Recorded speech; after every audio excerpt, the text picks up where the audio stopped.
So I wanted to take a few minutes with this video to talk about 3 interesting PlayStation 5 stories, and if you could hit that like button on the video, thank you to those that do it, and as always, it's very much appreciated. Now, the stories I want to dive into today includes the next event from PlayStation 5 120 FPS Unlocked Hack, and PlayStation Plus Extra Games for September leak. First, yes or no, do you think we're going to be getting a state of play this week or not? It could very well be announced by the time you're watching this video, but if it's not, do you think it will be announced for this week or not? Let me know down in the comments below.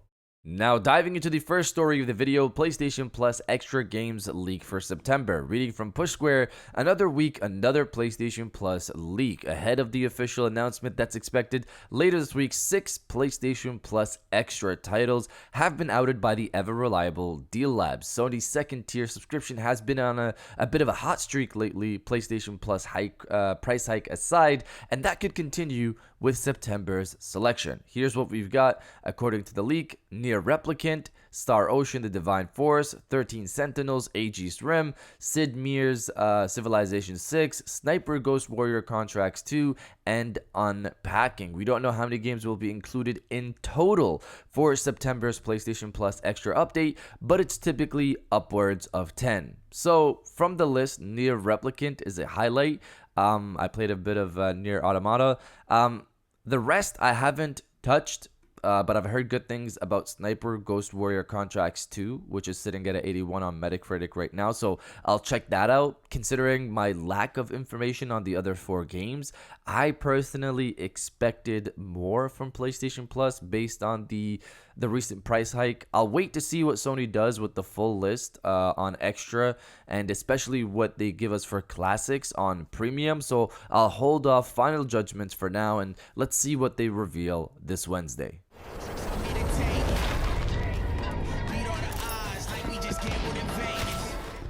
Now, diving into the second story of the video, new PlayStation 5 event this week. So this has been going on for a while. Rumors around a late 2023 event from Sony. This wouldn't be a surprise if it happens, since last September we had a sizable state of play that was honestly better than the PlayStation Showcase we had earlier this year. In terms of this week, things seem to be lining up for Sony to announce something. We had a couple of things leading up into this, so to round it up, Jeff Grubb, not too long ago, when Sony announced the PlayStation Plus price hike, he stated this over on X/Twitter. "I've heard a state of play is coming, and this feels like a lead-in for that." This was a response again to to the PlayStation Plus price hikes, and Jeff Grubb was again right about the PlayStation Showcase earlier this year.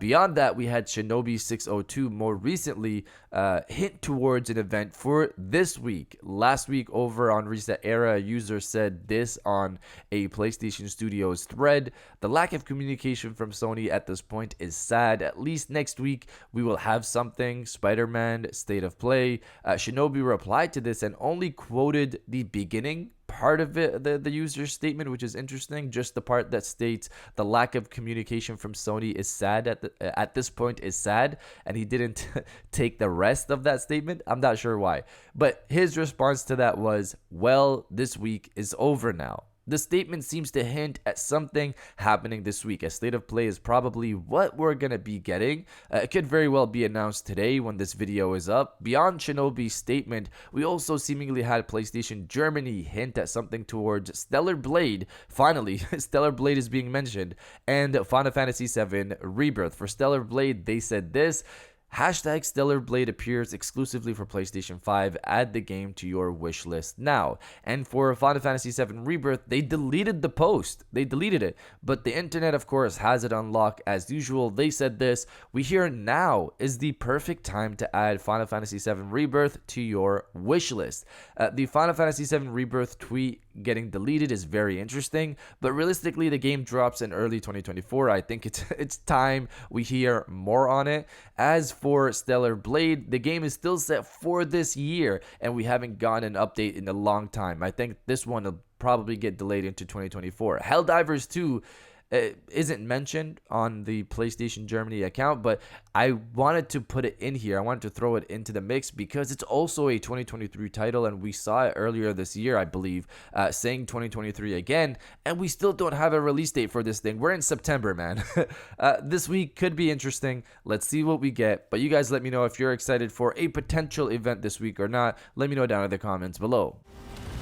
The Eagle fighter and the multitude of weapons and equipment.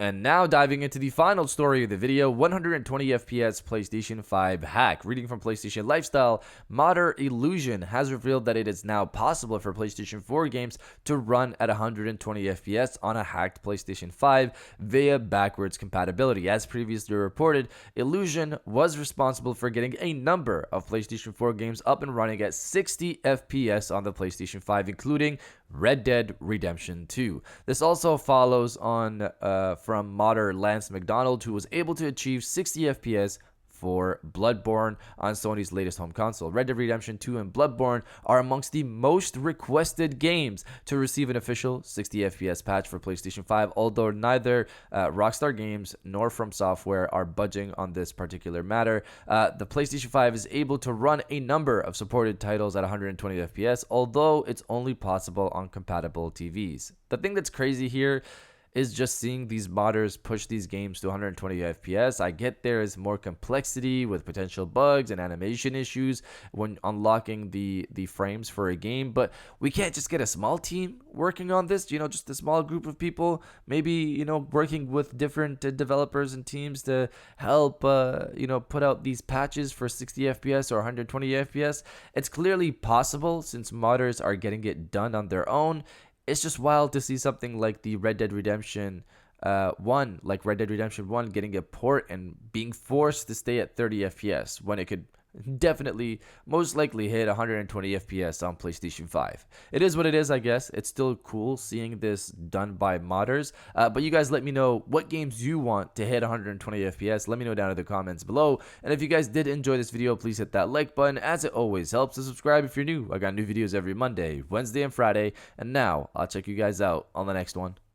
And welcome back to the after show. This is a part of the video where we have a little fun down in the comments below. If you're old, welcome back. If you're new, welcome. For today's thing, what I want you guys to do is to body, obliterate, destroy, and overall harass the comment section with "It is a new week." Obviously, it's a new week. Potential information from PlayStation this week for a state of play, and the next major update should be launching this week as well.